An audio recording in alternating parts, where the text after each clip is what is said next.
Hi, it's Gadget UK here again, back for the follow-up on the MV-1A sound repair there, the one from hell. Yeah, it certainly has been a repair from hell, this one. It's fully functioning as it is now. I'll show you a clip from the previous video just showing you what it was actually doing as we left it there. But when you run the diagnostics, it was starting off with SM1 problems, pointing out there was an issue perhaps with the communications, a problem with the YM2610 and an expected IRQ, and then all sorts of random sort of things. Sometimes you'd get like different values coming back in the diagnostics there, you know. It would say expecting C0, actual 00, etc. You get all sorts of weird things and different bit patterns. There's a certain problem with a certain bit, problems with bits in the middle of the 8 bits on the data bus there from the Z80, all sorts of weird and wonderful things. And then, interestingly, the same problem happens at the same point. Just listen. Sounds fine, I'll keep firing. And when you get a certain distance in here, the fire noise changes to one of the incorrect samples, like 1, 1, 1, there you go, 2, 4. So yeah, just the same, even with the replacement YM2610. Now there's still a few thoughts here before I consider giving up on this. The D0, as I mentioned earlier, could be a fault. I traced a couple of the connections here. You can see to the SM1 output enable, chip enable. The output enable comes from the D0 pin 39. The chip enable comes from on pin 22 on the SM1, goes to Z80 pin 39. So yeah, the D0, could we have a problem with the output enable there? Maybe. Maybe this is doing something, outputting what it shouldn't be doing. I mean, I could remove the ROM to see if that solves the problem, because in theory it should work. With the standard BIOS, you'll still get the Z80 error there, but if you skip past that with the UniBIOS, in theory, if that was causing an issue, that would rule it out if that chip's not there.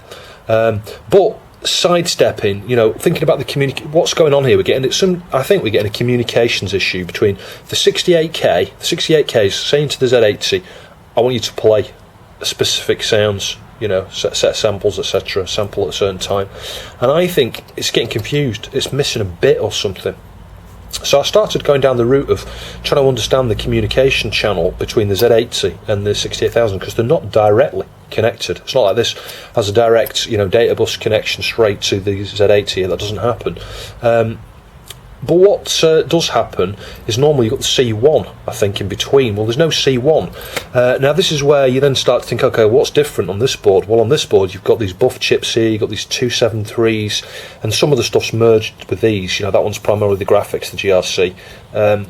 The MGAT over here has got some of the C1 stuff, and I think these two have here.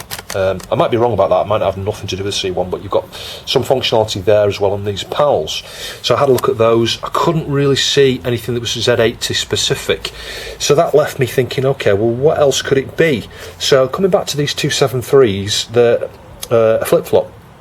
I think, an octal flip-flop.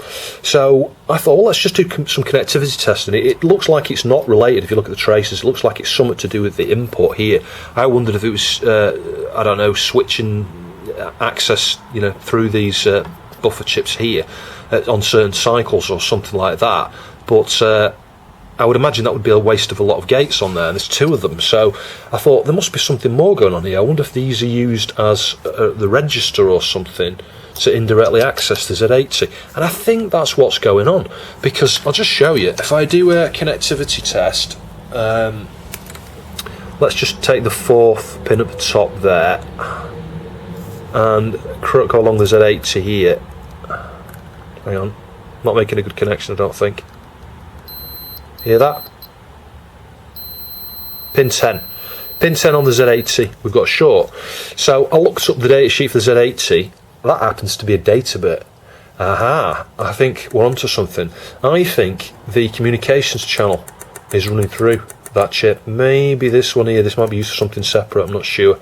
I'm inclined to think that's going to be something separate. But so in the first instance, well, I've ordered some 74HC 273s, so we could in theory swap both of those out. We'll start with that one because I've seen a direct connection, and I did continue on there checking some of the pins, and it seems to be the data bus running through that to that Z80. So yeah, it could have been that. Well, I suspect it's going to be this. I suspect this has caused the problem all along. And it is a communications issue between the CPU and the Z80. It's curious as to why that's failed on this particular board. You know, the C1s, you don't tend to get that. The Z80 just fails generally. So, you know, it's interesting you get different failures on different boards, you know, just from a slightly different chipset. Because, you know, the same components don't fail in the same ways. You start to get different failures, which I guess kind of makes sense. You know, maybe when this functionality is embedded in the C1, it's a bit more hardy for whatever reason. Maybe because the way it's been created in that silicon is perhaps better, the way it's laid out, or how it's constructed is better than an actual 273. I don't know. You know, there's all sorts of things like that to consider. It could just be the quality of these 273s. Maybe they were not particularly great. Maybe there's a batch of these that were not very reliable from a certain manufacturer or something. I don't know. There's all sorts of ways of looking at it, I guess. So, as I say, I've ordered some of those. The big problem is, like I say, you can't blooming probe anything. Certainly the SMD ones. Dip things, not a problem, because you can just turn the board upside down with a cart in, and you can probe from underneath. But when it comes to these SMD components like this, unless you can trace each of the vias and find the vias on the board, which takes a lot of time in its own right, I could spend a half an hour just trying to find all via points and points underneath that I could use to monitor that. It's an absolute pain. The other thing you can do is obviously solder loads and loads of wires on to each of the connections. Again, it's so time consuming and fiddly, and they break off and things short, and it's just like, oh, I can't be bothered with that approach. So it is far easier just to try and follow some logical things and go, okay, well, you know, originally we started by swapping the Z80, that didn't solve it. The SM1, I thought we'd solved it. I don't think we did. I think it was intermittent. I think this is the problem with this. And intermittent faults are an absolute pain to work with. And then the RAM, YM2610. We've gone around all of the sound subsystem here. There's nothing there. Apart from the D0 and probably this 273. I can't see what else it would be. Hope it's that. So I'm not even going to wait for the 273 to arrive. I'm going to pull this off here. And you know what, I was thinking on the other board, I might take the one from down there. You can't see the other 273, because that's got a sound fault in much the same way as this one. It seems to be something to do with communication between the Z80 and the 68K. So I'm wondering if it's a common fault, and it might be the same chip on both of them. We could be super unlucky, and it might not be the right chip, but it would be interesting to do that, because if I swap these around, you know, between boards, the top one and the bottom chip, it may shed some light on it in the time I'm going to be waiting for a replacement 273.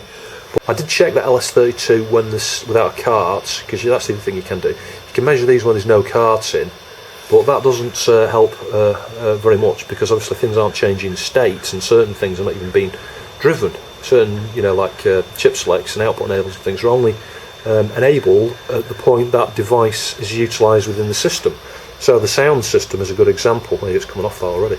The sound system is a good example of where it's hard to test, because unless something's actually driving the sound system, you know, trying to play a sound, you're not going to get anything.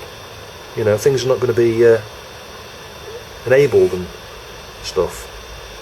It's funny, it moved a minute ago and then it's just like, it seems to have stuck back down again. There we go, it's coming again. There we go. I always turn it upside down, because then the pins are not going to join onto anything. So we'll clean that up with some dissolver braid, and I'll whip the one off, like I said, the other board, and we'll just give that a try. So this is the other 273 on the other board, in the other position. I'm just putting a bit of Captain tape there. I suspect those wires may melt, I don't know, I'm going to replace them anyway. You've not seen that video yet, but yeah, trust me, there were a lot of wires needed on it. Coming up. There we go. So I still need to clean up around there, because it's not particularly clean, and get the excess solder off the corner points and stuff. That didn't solve it. But if you follow the traces down through this chip here, some of them go to this chip down here, one of these Neo-Buf chips. Now, I'm not sure entirely what the relationship is. It may well be that, yeah, they're buffered through here. So it could be some of these Neo-Buf chips, well, one of these Neo-Buf chips, I'm guessing I got one pin that's intermittently not passing data through, perhaps. Now, if I can work out which one it is, I could deal with that. I could piggyback, well, I said piggyback, hot glue somewhere, a chip, route the wires through for that particular input and stuff, so that it's just routing that one input through the other chip. Not one of these Neo-Buf chips, I forget, I'll stick the part number up there, I forget whether it's a 244 or 245. It'd be nice if I could probe these while it's on, where I can see which bit is the faulty bit, but we can't do that. This is the blooming problem with it. I'm reluctant to start soldering tons of wires on, because I'll be at it forever. The other thing I could do is the same approach just on here, is just do a little bit of chip swapping. We could just, on a hunch go, okay, let's remove that, and let's take the one off the other board from a different location. I think there's one of these down here, you can see this is straight to the controller ports here. So, that's an idea. I could always do it on the same board, swap the controller thing around, see if we get problems with the controller, and the sound might be alright at that point. Then we know it's definitely this chip. Yeah, I might do that actually, because if we swap these chips around here, this one here is primarily for the controller. You can see the connections coming down here that go to the capacitor resistor array packs down there. So if this was faulty and we'd put it in this position and our sound problem was solved by swapping those two around, that would then mean that this is easier to diagnose, because we've got the pinouts for this that Furtek did. It would be easy then just to work out which control's not working, which button, and deal with that as a separate issue. So I might do that. Yeah, I think I'm going to do that. I think I'm going to swap these two chips around. Well, it has well and truly turned into a repair from hell, this board. It seriously has. But, it's a learning thing. This is the thing. This is a whole new board. I've never worked on a MV-1A before, or a 1AX. So yeah, it's a learning experience. It's going to be subtly harder to remove this because we've got connections on 4 sides, but yeah, we should be able to do it, I think, with some time. Chip Quick is my preferred option for chips with 4 sides like this, actually, and I do have some, so we'll see how I get on with this. If it's problematic getting this off, I might swap to Chip Quick if I have to give up, and I might use Chip Quick on the next one, depending on how easy this one comes off. This is the problem though, when you've got 4 sides like this. It's yeah, you need a bigger nozzle. I mean, I could swap the nozzle, I've got a bigger nozzle, but yeah, I think we'll be alright.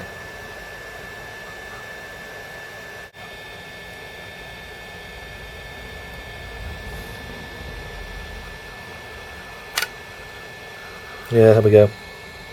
Just clean up the flux now. I've used some desolder braid to wick up the solder off those pads there.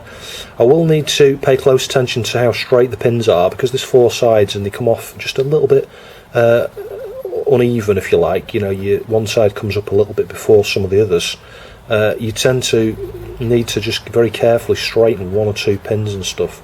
And I will need to get some desolder braid onto the undersides of the pins of the chips to remove any solder there, and then just make sure they're totally flat before I try and reapply them in the opposite position. So you can see the one I've left on here is the one from down here. I'm going to mark it up in a minute with permanent marker. It'll come off, it's just a red ink. You can wipe it off with IPA, but I want to make sure I don't get them mixed up. I'm going to put the one from here into that position there.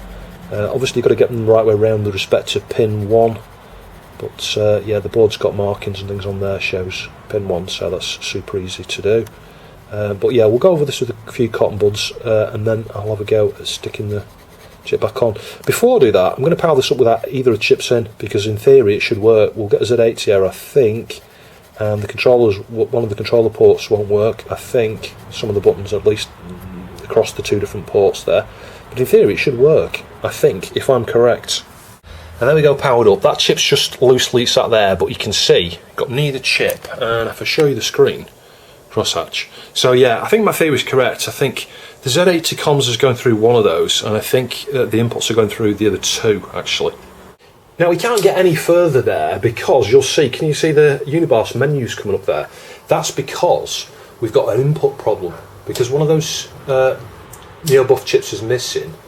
It's probably, oh there you go, it skipped past it. I was going to say it's probably reading highs or something like that, so it's thinking the buttons are pressed when they're not.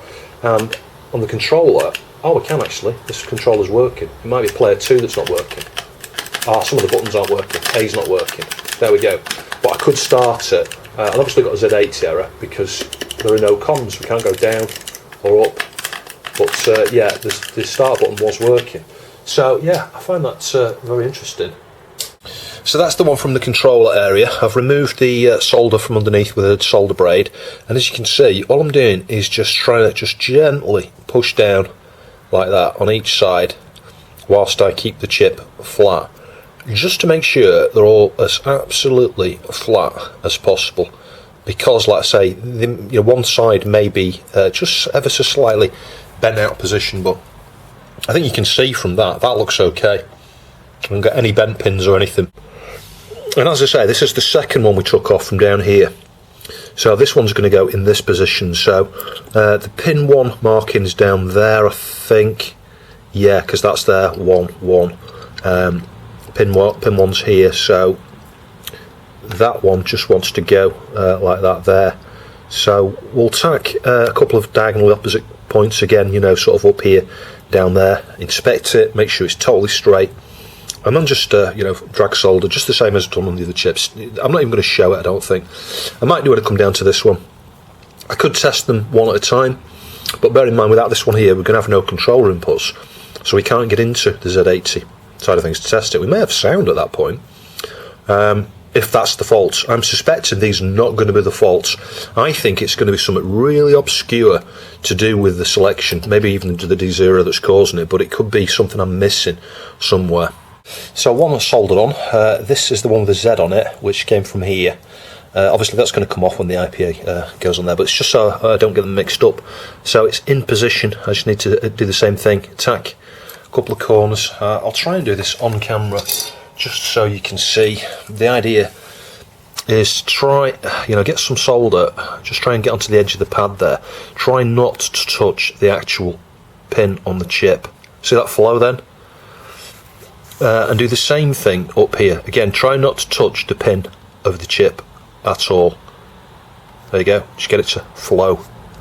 And then just press the chip down, touch one, hold it. Same thing, hold it stable and press down, touch the other. And then just inspect before you solder anything else. So I've removed most of the flux there. Still needs a lot of cleaning up, but you know, I've swapped these around now. So and we've got good connections, so we'll go and give that a try. Do you know, I think we may have fixed it because the A button is not working. Let's just see what's happening now. I'm guessing the main fire button's not working. So I can move around. A's not working. B is. C is.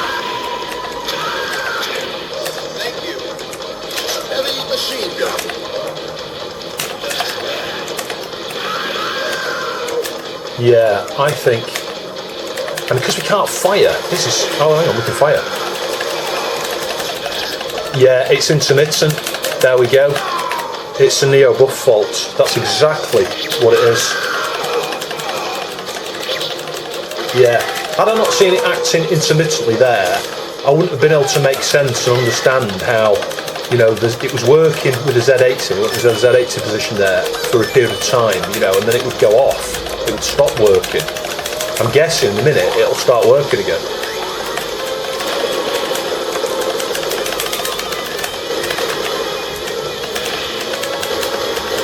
Super interesting. Out of interest, I'll see if I can now test with the Z80 carts. Yeah, mission pretty much accomplished. Obviously we've still got a side mission yet. We've got to try and fix the controller input now. But just listen. No, we haven't.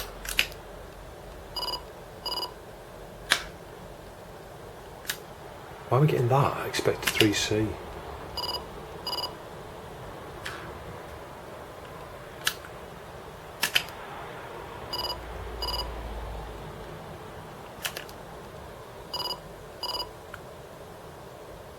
How would we get that?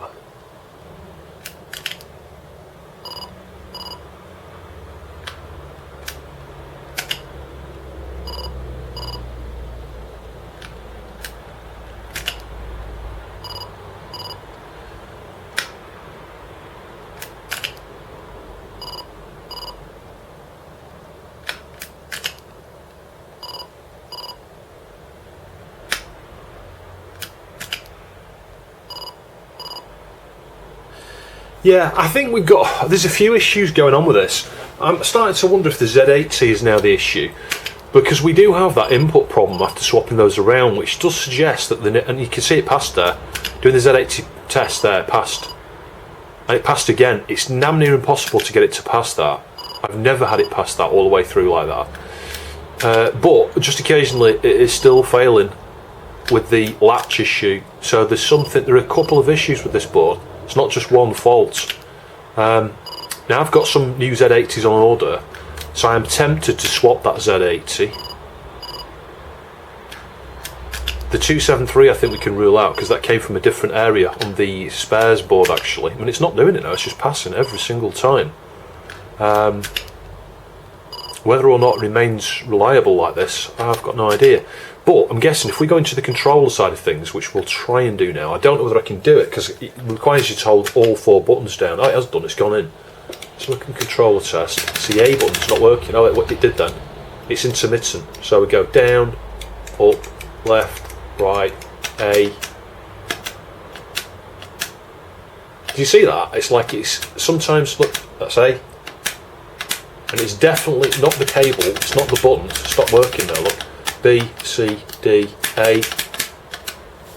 So yeah, Neo-Buf chip is the primary issue there.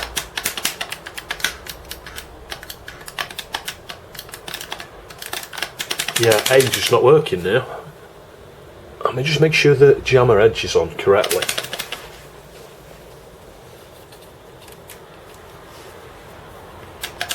Yeah, it's got nothing to do with the jammer edge. It is the Neo-Buf chip. I just find it strange that we did have a failure or two with the Z80 a second ago. It was a bit different, but yeah, nevertheless, it did happen. This is one of the problems you can get where maybe a board's been over voltage or something, where you've got a couple of different faults.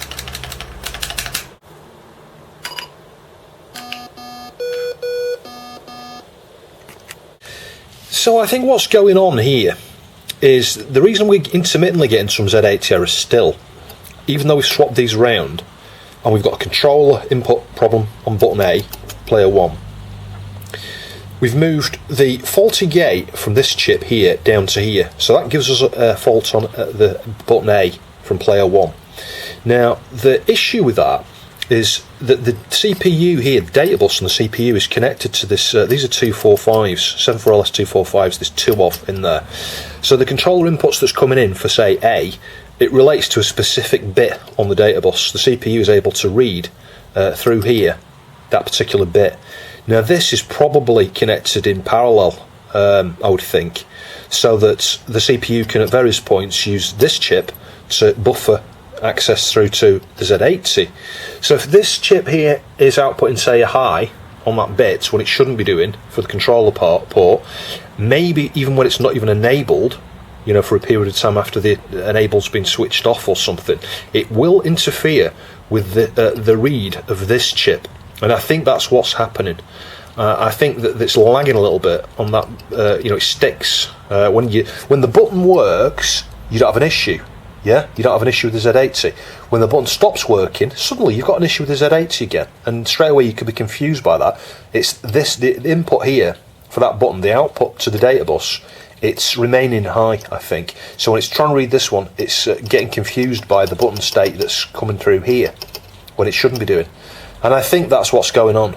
So I think if we address the issue with this one, it will solve the problem entirely. It's taken a lot of effort to get here, as you can see. It's crazy, really. You know, we've gone all around this area here before we've ended up finding the fault. But at the same time, like I say, I've learned a load of stuff about this, and hopefully it will help other people out on similar boards where you've got these Neo-Buf chips, and certainly on the MV-1A here. And the other board has got it's a very similar, if not identical, problem, and I suspect it's going to be the same issue. It's going to be one of the Neo-Buf chips, I think. So, what do we do next? Well, I'm going to get the logic probe, and we'll probe the pins coming up here. Can you see? I'll just move the camera down a little bit. These traces here come from the inputs, all the way up here, and some of them go into the side here, some of them go up here, some of them go up here, I think, to this one as well. But I'm suspecting it's going to be the ones here, so we can rule out that chip, I think. It's going to be this one. So I'm just going to get the logic probe, I'm going to probe these pins, and I'll keep hitting A, and as soon as we see it pulsing, when I'm hitting A, we know we found the right pin. Then what we can do is I'll heat and lift that pin, so it's isolated, and I'll find where it passes through, because you've got one side of this, well, yeah, so this one side, there's four sides, isn't there? But you've got, if you think about it in two-sided chip, you've got A on one side, B on the other, and things can pass from A to B or B to A. That's how this works. So wherever this goes, I'm guessing it, maybe, let's say it goes to the A, one of the A inputs, I don't know, A15, let's say. We'll find its counterpart, B15, and we'll heat that and lift that as well. So that will isolate that pin from this chip having anything to do with interference on the CPU via the data bus. And at that point, we should get nothing but 100% passes on the Z80. And I'll test it like that for a little while if I can.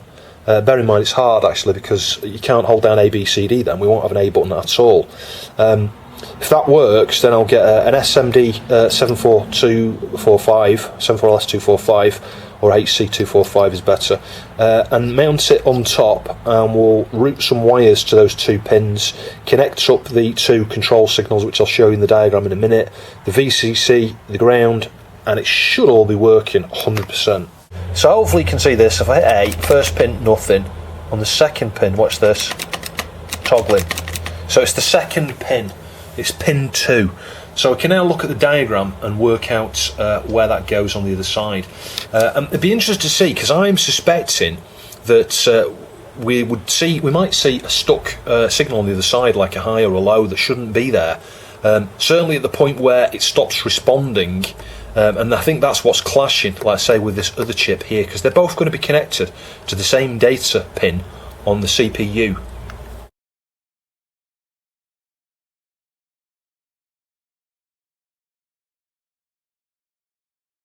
So here's our Neo-Buf pinout, and apologies, it's so large here.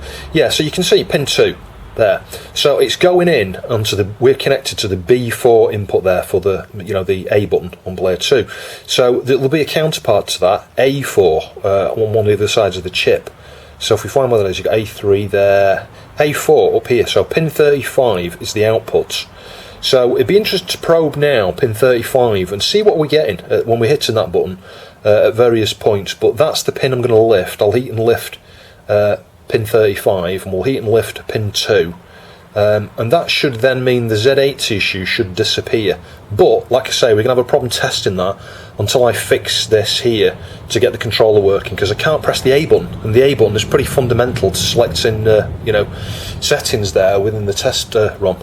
So all I've done here is lift pin 35, as you can see, and the way I did that is use some flux and desolder braids to try and remove the solder from these two pins as much as possible, and then use a scalpel with a fresh blade, hold it on the very edge of the pin there, get some flux around the pin, heat it, and just get that under and just lift it up.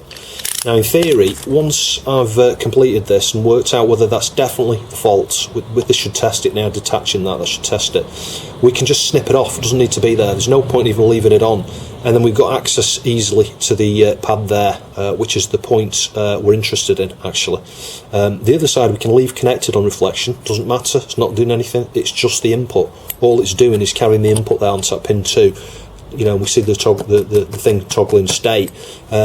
What we would then later need to do is join a wire to that to feed it into the replacement 74LS245 we're going to stick on top. Well, it's not really a replacement, but it's replacing that one input effectively. So now I've done that, what we can do now is I can power it up. A is not going to work at all, but I should be able to hold D down while I boot it to test the Z80, and I'll repeat and repeat and repeat that for a while actually. I might not revisit this now for a few days or an hour or two, just until I'm convinced that after cold starts and number of lots and lots and lots of tests in there, that it should pass the Z80 test every time now that that is out of circuit.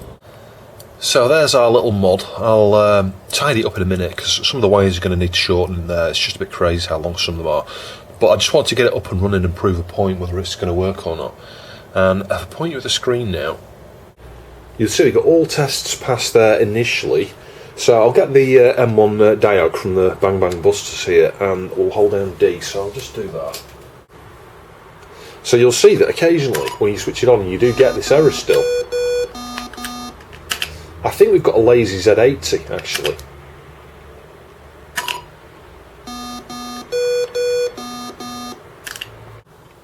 We're in the test menu, so that shows A's working now. And if I go to the control test, A, B, C, D, left, right, up, down, select start. I've done this for both players, all the buttons work. But importantly, A, that chip is fixed, the problem with A.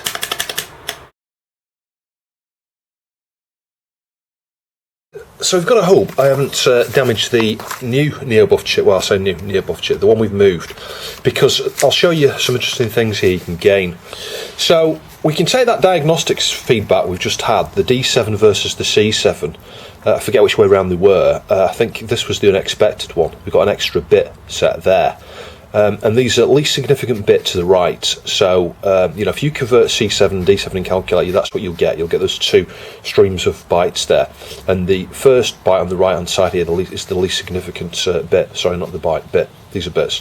So 1, 2, 4, 8, 16, 32, 64, 128. So the one that's out of place, 1, 2, 4, 8, 16. So we've got a value, added to that the hexadecimal there of 16, decimal value 16. There shouldn't be there. That bit has been set. That corresponds to D4. If you count them, it's D0, D1, D2, D3, D4. So D4 is set when it shouldn't be. And the first thing that springs to mind is the Z80 data bus there may have caused that original failure there on the Neo-Buf. The other thing I'm checking here is we may find that one of the other data pins goes through a different Neo-Buf. So we may have two Neo-Buf faults. It may even go through the other chip we swapped over, the one that was in the controller position. One of these inputs may go through the position there. That could be an issue. So even though we've swapped them round, we may still have a problem with the data pin here. What we could have here is a lazy Z80. So for example, a pin on here that's been damaged, maybe the same one that ran through the faulty Neo-Buf gate there, maybe it's having a problem pulling high or pulling low, but when it's warmed up it's alright. Because that seems to be the case. I found that when this is cold, I'll get a Z80 error, leave it switched on for a minute, switch it off, switch it on really quick. It can pass the Z80 error, even with the official BIOS, and everything sounds perfect. So yeah, I think that's what's going on. Now, if we look at D4, that's pin 7. I'll just point you at the board here. So just testing on continuity. My first thought was, I bet it runs through the gate that we've found faulty on here. So pin, where's it gone? Pin 36, pin 37, I think, 35 it was. Yeah, pin 35 was the gate we've just fixed. And it's no surprise we have a short to pin 7, D4. So D4 just happens to go through the gate, and this gate comes down here to pin 2. That's the one we've just found faulty. We swapped it. This is on the other board, by the way. This is on the other board. Yeah, this is not the same board. I'm just using this board to take the measurements while the other one's wired up. But pin 37 there goes to pin 2, and this is the one we swapped over, down here, and we've stuck a 74 HC245 on top of it to deal with that problem with that gate. So yeah, the Z80 on that other board is the issue. It's got a lazy D4 pin.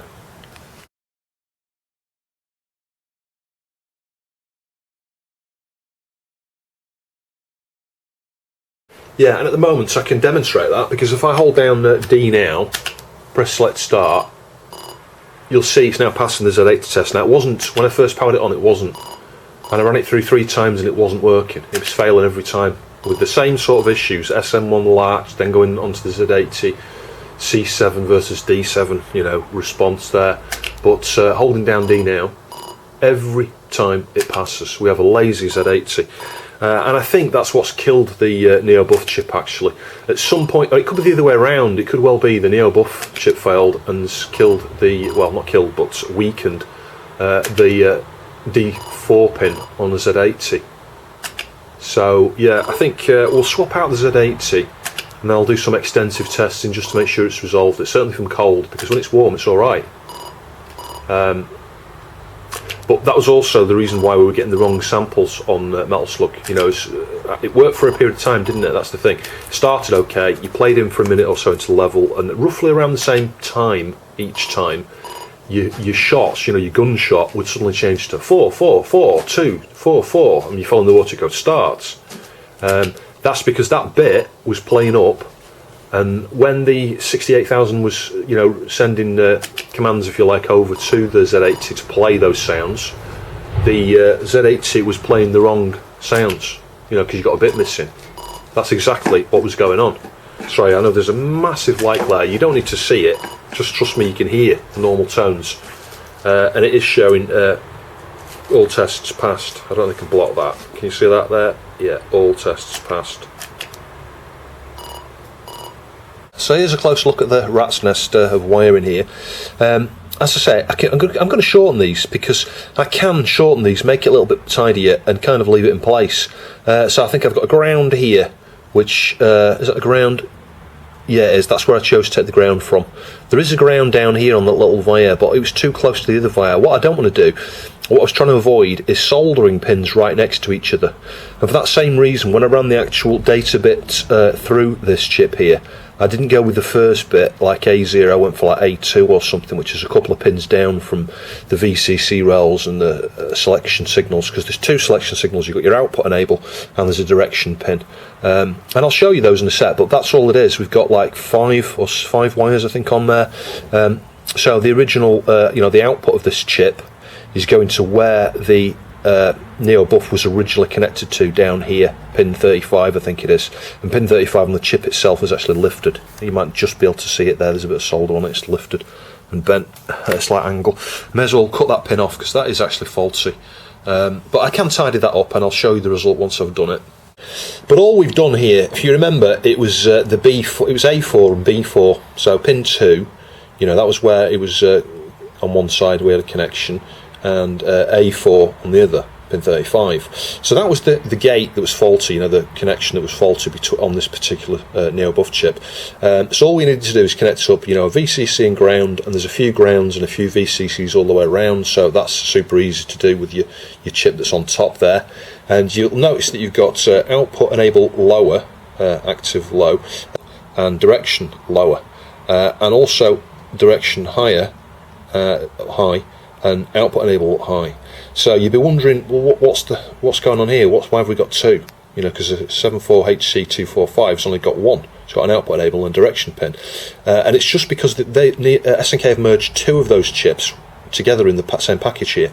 And the way the 68,000 works is you've got a 16-bit data bus, but it's kind of treated as two independent 8-bit buses, if you like, in terms of the classed as an upper and lower. You have UDS upper data strobe and LDS lower data strobe signals that those can be connected to various chips in your system to determine whether you want to read the lower half of a word or the upper half of a word. So yeah, it stands to reason that there's going to be logic there that you've got lower and higher. We've got A0 to A15 and B0 to B15. So the lower is going to relate to A0 to A7, is it? Does it start at A0 or does it start at A1? I can't remember, let's have a look around. A4, yeah, it starts at A0, can you see that? A0. So yeah, the lower is going to be related to bits A0 to A7, and the higher is going to be related to the ones above it. And it's going to be the same with the B, the direction lower and output enable lower are going to relate to B0 to B7. That's what I guessed anyway, and that's exactly how it works, because yeah, I've proven that. That's the way I went. So all it is enable output enable lower to the wire that up to the output enable pin on the 245, which I'll show you in a sec, and the same with the direction. So I left pin 2 connected to the Neo-Buf chip, on the board itself, but soldered a wire there to, you know, and I think it was B3 I used on the 74 HC245, and on A3, you know, the other side of that on the 245, I soldered it to the pad down here, 35. And it's thanks to Furtek a lot of these pinouts, actually. Without Furtek, we wouldn't have a lot of these things. I'm assuming he had some contribution on this one. Certainly a lot of the other stuff he's worked on there. And if we look at the 74245, it says LS, I've gone with a HC, just because from prior experience they tend to use a lot of HC chips on these, actually. And I think when I looked at the Neo CD, that had 245s, you know, because it's got the same chips actually. It's got a GRC and an MG80, and they were using HC versions. So that's why I went with HC versions, and that works as we've seen. But you can see we've got the direction pin there. So you know, you join that, like say, to the direction lower. Output enable, again joined to output enable lower, ground, VCC, and then all you can do, all I did, you know, I think I picked A3. I went A3 as one side of my connection there and B3 as the other, but I could have used any of those. And if you've got multiple faults, you know, you can use a couple of these here and fixed a few at the same time. And that's one reason I haven't chopped the pins. And that's one reason I haven't chopped the pins off. I'm going to leave them there just for the moment because we may find we've got another glitchy problem here. You know, another glitchy gate somewhere. But I don't think so. I think it's just going to be the one. But you never know. So there's mileage in leaving the pins there in case you ever have to route another one through there, because at some point another one may fail. But you can see the benefit there of having swapped the one here related to primarily Z80 with the one with the controller, because it was super easy to then use the controller test and go, oh, you know, A's not working. It could have been, all right, A's not working and left's not working. Oh, neither's up. We've got 3 problems there. And it wouldn't have been very much more work. I just have another 4 wires on there now to fix the other 2 inputs, and we'd be back in the same scenario whereby I fixed it without a Neo-Buf chip. Obviously, your logical solution is just to get a Neo-Buf chip off another faulty board. But I don't like having faulty boards. Actually, I've fixed every single board I've come across so far. The only one I haven't had is the one with a faulty Neo C0. But using a model like this with a CPLD instead of a 245, I am sure I could patch up that C1 issue on the other board, actually. And as more of the internal schematics for these chips becomes available, because of people like Furtek, in theory you can work around all sorts of different failures with little bodge on CPLDs or you know, logic bodges like this. I do know that on one of the other chips, it might be the D0, I can't remember, or the IO, one of them's got like an OR gate in there, and I think Kurt Furtek was kindly you know, is decent enough to mention actually it's just an OR gate. There's like 2 inputs on one pin and then an output on a corner or something. So you know, if you get a failure in that particular chip, you can just bung your own little 74HC32 on top or something and fix that. So yeah, I mean, some problems are going to be easier to deal with than others. You know, it depends how far down in the logic, you know, internally it's failed. If it's something simple that's easily exposed, you know, like that problem on the C1 there. The only thing that makes it more complicated to this, that failure on the C1, because it's the same thing, it's got the same type of failure. There'll be a HC245 inside that C1, and that's why my C1 on that other board I showed in the previous video there has got a problem with the P2 starts, because a gate in there's failed, but it's internal to the C1. But what you can do is you can replicate that functionality. So yeah, you can put the 245 on there, but you also then need something to select it, to, you know, enable it at the right points with it, get relationship to the direction and the output enable pins. That's the bit that makes that particular one a bit harder. You need, I think, something like 7 or 11 address bits relevant to specify at which points the CPU, you know, so that it knows which point the CPU is trying to read that particular bit, that pin, from the controller port there through the 245. Yeah, so I may revisit that in another video. It's totally possible, but a CPLD would be a better solution for that. It would take a little bit of thought there just to program up a CPLD to replicate that bit of logic. So swapping over to the other board, the board you saw in the previous video there that had a BIOS issue. If we hold down D, select start, I think we've got the same problem here. You see we get expected C3, actual 53. There's 2 bits that are incorrect. Now it could be the Z80, I don't think so. The interesting thing is when you play sound on this, you know, put games and things in, it sounds perfect. So it's very, very odd actually as to how it's it seems to be okay, it's just the diagnostics seems to have an issue with it. In that case, see, look, we've got a different behaviour, C300. So I might swap out that 273 that's to the left hand side. I'm not sure if that's going to have a bearing actually, but we do have primarily 2 bits coming back wrong. So the other thing I may do is just swap the Neo-Buf chips around on that board actually. You know, the controller for the one where the Z80 data bus passes through. So I think the next thing I'm going to do is swap out the Z80 actually. I do think we've got a lazy D4 pin on the Z80 there. You know, it's struggling when it's cold, and when it warms up then it's alright. Because that seems to be, well, that seems to be what's happening. What we do know is the other things connected to that D4 pin, there's a number of things. You've got the ROM. Well, I've had this without the ROM on there, and I don't think the ROM's the problem. In fact, this isn't the original ROM, this is the ROM from the other board, the AX board, the 1AX. The RAM, again, could be that, but again, that's come from the AX board. So the fact we're still getting this intermittent problem here does suggest it's that, and it's the same with the 273. If you remember earlier, I took the 273 from the other board from this position, put it to that position, so you can rule that out as well. And we know it's not this because we've moved it down here, and you know that's the you know, that was the one we fixed that would have been connected to D4. If we left it for a prolonged period of time, it would kill this chip again on the D4 probably, unless it was this chip that caused the damage. But typically with something like this, one of these arcade PCBs, this is the problem. You can get like a small chain of failures going on there, because these things are left powered up for prolonged periods of time. And let's say this had a fault there. Let's say the Z80 caused this chip to fail on the D4 pin. You know, the D4 pin was always slightly sluggish on here, and occasionally it would just lock up and stay in a stuck state. The machine, whilst it's got a watchdog for the main code, it may continue to keep running with a Z80 fault, so it could be powered up with some sort of sound glitch, sound issue for days or weeks or months before someone, you know, got around to getting the thing serviced. And by that point in time, it could well have, you know, damaged something else that it's connected to.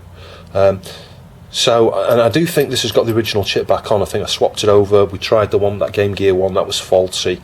I then swapped over to the one off the other board, and I think ultimately I swapped back again. I can't quite remember, but just to rule it out, we'll swap it out. So I've got these from China here. They do look like new ones actually. The pins, if you look at the solder on the, yeah, I don't see any solder on the contacts there, so yeah, that'll be interesting. But yeah, let's hope these are new, good, working, well, at least working chips. Yeah, can you see that? Those look unused. Absolutely brand new. I mean, they could be clones or something like that, but they look, for all intents and purposes, like the real thing. So yeah, I'll put that to the side on an ESD pad there, and we'll get the hot air and we'll remove that chip. Yeah, because we've got 2 sockets in close proximity to where I'm heating here, I'm just going to protect those with a bit of Captain tape.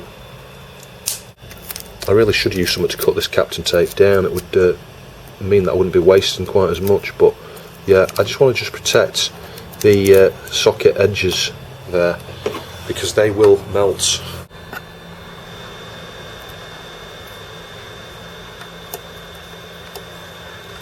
So the Z80 made no difference at all. I then thought, oh, hang on a minute, maybe we need to lift the pin on this side and cut this pin off as well, because depending on the direction, that could cause a clash. I did that just the same, which has left me thinking, oh my god, what the hell is the cause of this? Now, swap back to the original YM2610, just the same. So just having thinking, you know, thinking back through my steps here, we've ruled out pretty much everything around here apart from this down here. Something I've not even gone as far as measuring connectivity. And let's say if schematics existed for this revision, it would be super easy. I'm sort of having to, you know, reverse engineer this, I guess, although it's not that complicated. 1, 2, 3, 4, 5, I think 6th pin across here. If I just measure there, right, so that's going to the gate on the, you know, the input, the gate of the one that was faulty. Yeah, so we know that much. So then I start thinking, well, what else is in parallel with that? Now, the gate that comes through here, the bit we're interested in, D4, there's no short on either side. So then I start thinking, okay, so there's something in between this buffer chip and the 68K. We know it's not that, because we swapped that out for this position on the other board. but it's just suddenly dawned on me. I think what's going on here is it's this chip here. If we probe around this one, hear that? We've got a short there. We've got a short there. So the CPU is connected to this chip, and then this second pin here is what we're interested in. If this is connected to that 273, that is going to be our answer. And there is on the second, and it is on the second to end pin there. We've got a join to that, the data bit we're interested in, D4 from the Z80. So that is going to be hopefully the culprit. Wow, this is just incredible. But I mean, you know, it's like, say, now I know this stuff and I'm sharing this stuff with you. If you got an issue like this where you had a problem with a particular data bit, you saw the pattern there where you go, hang on a minute, maybe this is a comms issue, you would know exactly where to look. It's a case of, I think, you know, these two chips are going to be relevant. This one, you know, those three in particular, I think are relevant to the comms there. These two are for the controller, so you know, you could swap around like I've done here. You could swap these around here to see if you get a difference in behaviour, but you know, ultimately you could swap these few chips out here and you'd probably solve it. It's just confusing because a lot of the time the Z80 causes the similar sort of errors to this. So you could be forgiven for thinking straight away that, you know, you're Z80, and then when you start seeing the SM1 issues, you could be thrown into thinking there's something wrong with the SM1, and the unexpected interrupts from the YM2610 that reported there, it could throw you into thinking it's the YM2610. So if you remember in the previous video, the HC32s on the 1FZ, they were quite large actually, and the chips I got were like this, the smaller, as a SOIC. And I couldn't get the exact same physical size. Now the opposite's happened here. The one that was on here, let me show you. Can find the thing, where's it go?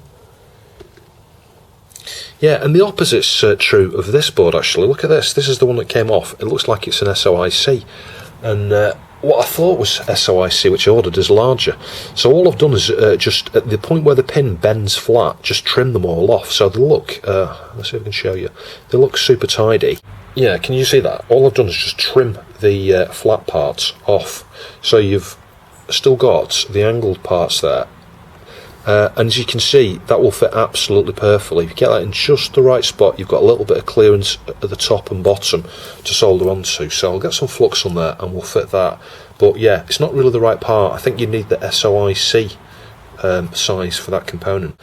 I don't believe this. It's still just the same. Oh, yeah, okay. Let's just step back and think about the other board. The other board did seem to have a Z80 error with SM1 again.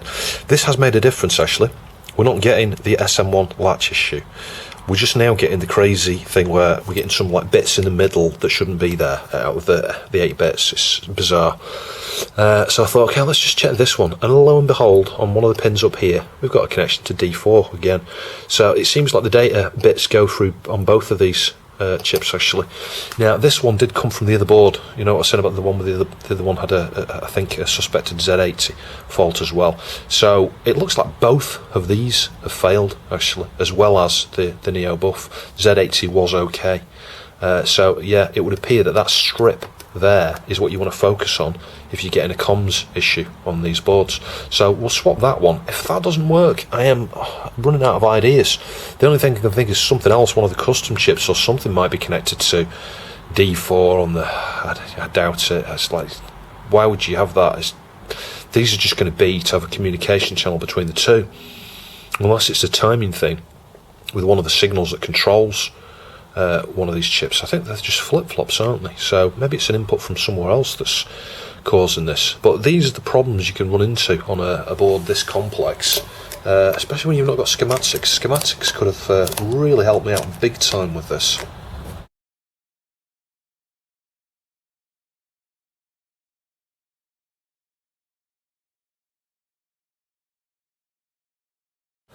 Well, I am seriously losing the will to live, actually. It's sucking the life out of me, this board. That didn't make, well, it did make a difference. I powered it on and passed the Z80 test, did it again, passed the Z80 test, and then I started getting that EC37 thing, however it was, which is the bits in the wrong order. We're not getting the D4 data bit problem now. So it's like we had two issues there. One I think we've resolved, probably by swapping this out, I think, and it's just left us with this second. I think there's a second issue. I think there are numerous things going on here.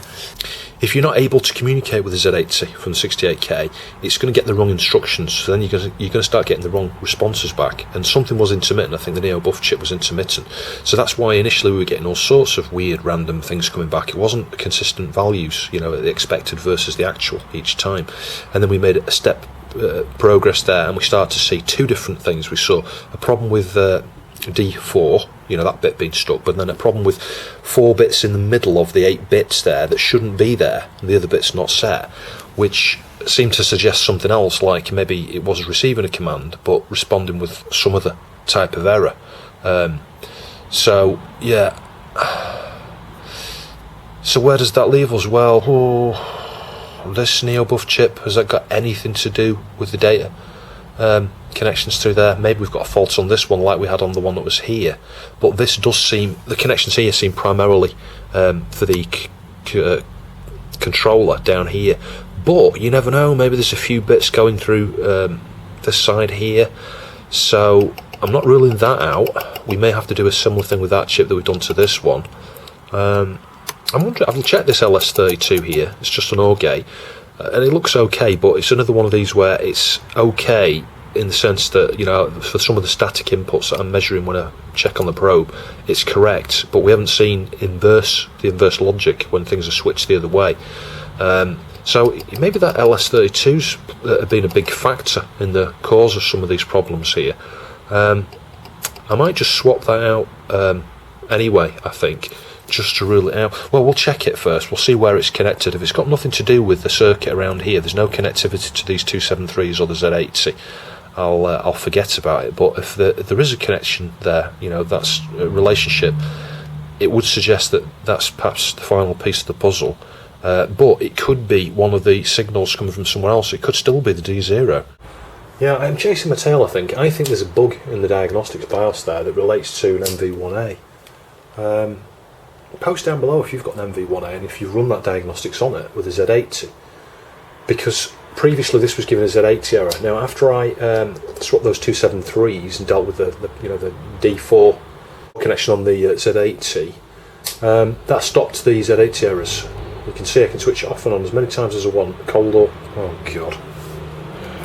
I think the only thing we've got here, the only problem we've got here now is a problem with a slow level transition. Did you see that M1 ROM error? But it works fine, sounds fine, and you only get that on the games that have got that check, where it's you know, writing something to the Z80, and it expects a response within a certain number of cycles, and if it's, yeah, it doesn't respond within a certain number of cycles, you get that error, which yeah, doesn't stop the game. I think it's designed to you know, stop it from running on counterfeit systems or something like that, but it's very strange because I don't get any problems anywhere else. All of the games work, no errors when you boot it with a standard BIOS, but we do still get that error there in the diagnostics.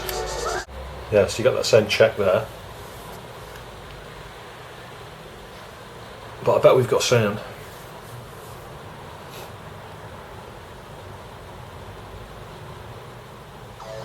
Yep.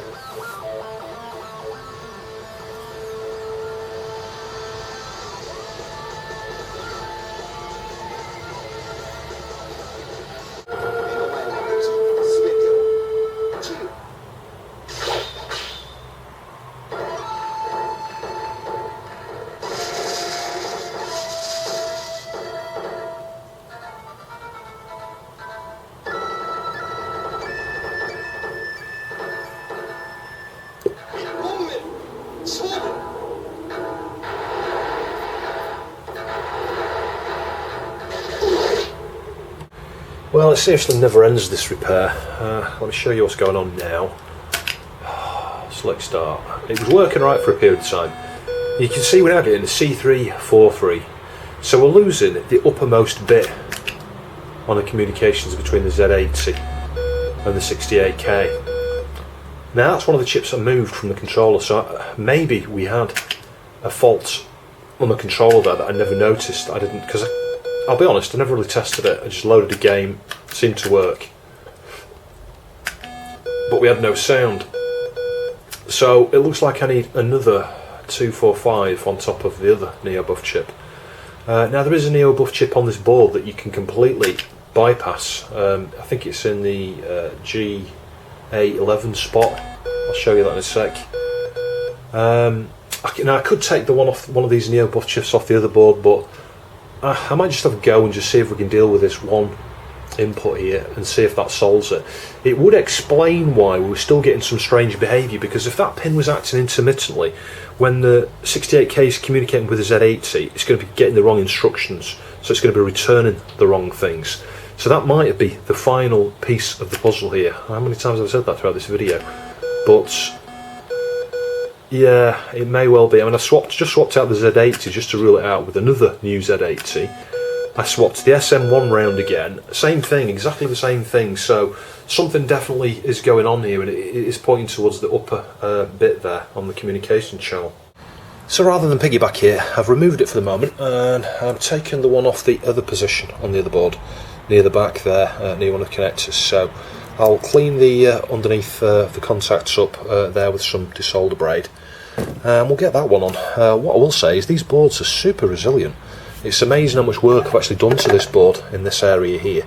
You know, things have been on and off, on and off, on and off in various positions, and it's no problem at all. Not lost a pad yet. Well, yeah, fingers crossed. So let's give that a try with a donor Neo-Buf chip. Now bear in mind, I need to fix the other Neo-Buf chip if this fixes it completely, but I can deal with that in the same way I've done here on this board. I'll just do the same on the other board for that upper data bit. Hooray, I've actually fixed it. You wouldn't believe how much f***ing around I have done with this board, but yeah, as I say, it's been a learning experience. Chip swapping is never a great idea, for the very reasons highlighted within this video, I guess, that you can, to a degree, go around in circles, especially if you're using parts of unknown origins. What I mean by that is, you know, I had two faulty boards here, both with slightly different Z80 errors, but nevertheless they both do have Z80 errors. Now I need to go back to the other board now to try and work out if I can fix the other one. Ultimately, the final piece of the puzzle here was swapping that Neo-Buf, the second Neo-Buf. So both Neo-Bufs had issues. One of them was intermittent. In fact, they were both intermittent, and that is the big problem as well when you get intermittent faults. I mean, fingers crossed we haven't got an intermittent fault still and it's working now and stops working. I don't think so. It's been fine ever since I swapped the ROM. So we swapped the M1, that was the final thing. I've lost track of whether it's got its original M1 or not.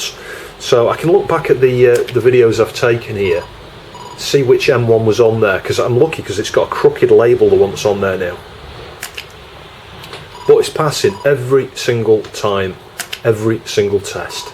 So yeah, we've finally got there. And as you can hear, that's working fine.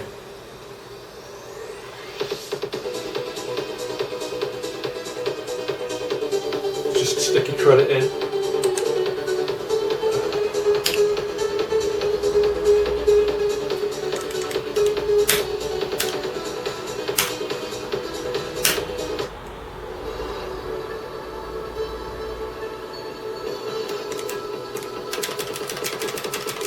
Sweet.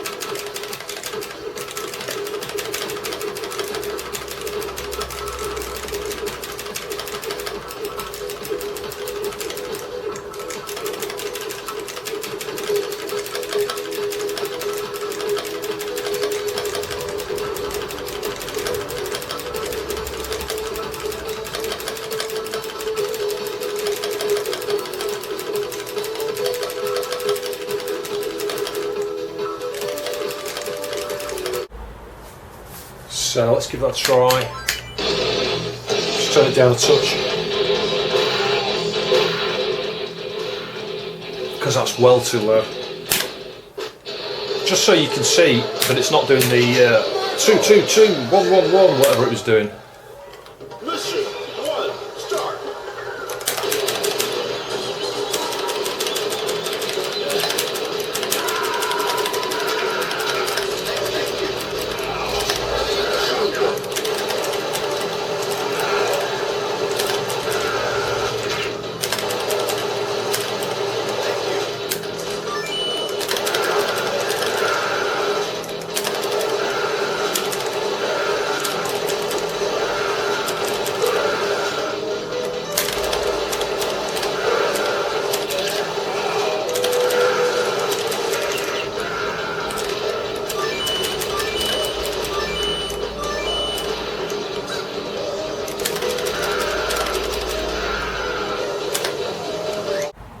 So yeah, we finally got there. It was an incredible amount of work, actually.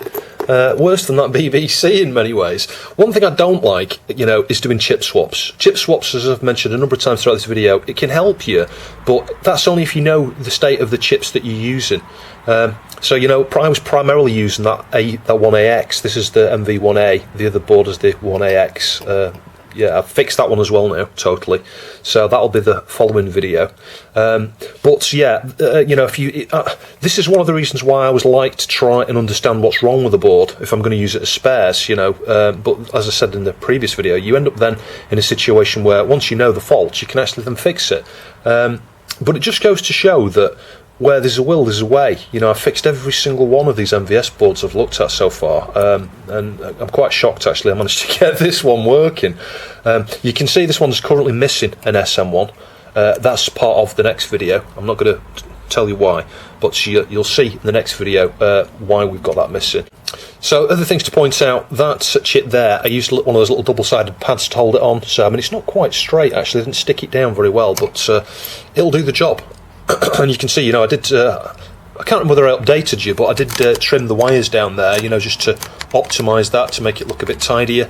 And I cleaned up some of the solder points and things on some of the chips that I'd swapped and removed and stuff. It's not looking too bad there, as you can see. It's got the original crusty YM2610 in there. Two of the spares have got work okay. One of them, I've not shown you yet, but one of them had a problem with the FM. I'll perhaps show you that in the next video. I did reflow around the D0 at one point there. I don't know that I mentioned that previously. The other thing is, and I mentioned it in a comment earlier, but these are military grade. Yeah, it was unintentional. I ordered 7.4 series and ended up getting 53 series. So yeah, those are not going to fail anytime this century. Probably. They'll fail last. I think everything else on the board will fail before they do. So the final pieces of the puzzle there were two things. And I don't know how. This is the thing, so you can lose, if you're not careful, you can lose track of what you've done. And I think the SM1 had been swapped one or two times, and I can't remember whether we ended up with the SM1 that originally came on this board or the SM1 from the other board. But in any case, what we've had here is a series of failures, all related to, well, initially I think one data bit. I think we had, was it D4 on the Z80. Now it could have been that the Z80 D4 was then weakened as a result of the damage that had occurred on the D4 pin on the chip that was here. We spotted it when we moved it to here, we fixed that. There was still another issue, and I think there was a controller, I think there was a problem with the Neo-Buf that was down in the control area, that was intermittent, that meant that when we swapped it over here, we then just had a different problem here. Now at the same time, that D4 problem, which I think could have been related to the ROM. That might have been the very, very first thing that failed, because one of the ROMs is faulty, hence why this has not got an SM1 at the moment. So yeah, we had a glitchy Z80, a faulty SM1, one of these chips here was faulty, and I think the same chip failed on the other board. And I think what I did is I removed, which one did I swap first? It was this one here, and I took the one from here on the other board. And it just so happens that this is the one that was faulty on this board, and I think that was faulty on the other board. Does that make sense? So I created a new problem by putting a faulty one of these off the other board onto this board. So yeah, we've ended up with two of those that did need swapping, but that's inadvertently fixed the 273 problem we had on the other board. Are you with me so far? Yeah. So yeah, coming back to the Neo-Buf, we had a second fault here when we swapped the one from the controller area. What I did then is I removed the one from the other board here, and placed it here. Now the interesting thing there is when I put the one that was on here that was causing the problem, the final part of the problem, onto this position on the other board, it works. It doesn't cause any issues. And I went as far, as you'll see in the next video, of lifting the two pins related to it was related to the upper bits on the Z80 when it was in the Z80 slot, or position there related to the Z80 comms. So on the 1A X board, I lifted those two pins, and you can't boot carts. This is used, the position here, GA11, is used for the program interface, I think, for the the data bus runs through to the car from there. But connecting it back up, it works. It works perfectly, 100% reliably on that other board. The only thing I can take away from that, I was thinking about this, it must be something to do with the direction thing again. It must be a case of the CPU's able to read out, read the ROM via this, no problems, because of the direction issue. But if you were to try and write to that with a specific bit that's affected, you would have a fault, I think. But yeah, so I need to do some more extensive testing on that other board, actually, just to make sure that all different carts and things work. But I'll be honest, I've tested a good 20 or 30 carts on there, and everything works flawlessly. So that is a bit of an unknown. It is a bit of a mystery. It is a bit of a mystery how when I swapped that out, it fixed it. The only other thing I could perhaps consider there is that maybe when I fitted the chip here, I had a bad connection. That is possible. Maybe I had a short or something. I don't know, but it just seems a bit strange. But the final thing that got it working here within this video, and I didn't really focus on it too much, was when I swapped the SM1 ROM, actually. That was the final part of the puzzle. So yeah, a number of issues, definitely. I hope you found that interesting. Please like, share, subscribe. Please give me a thumbs up if you can.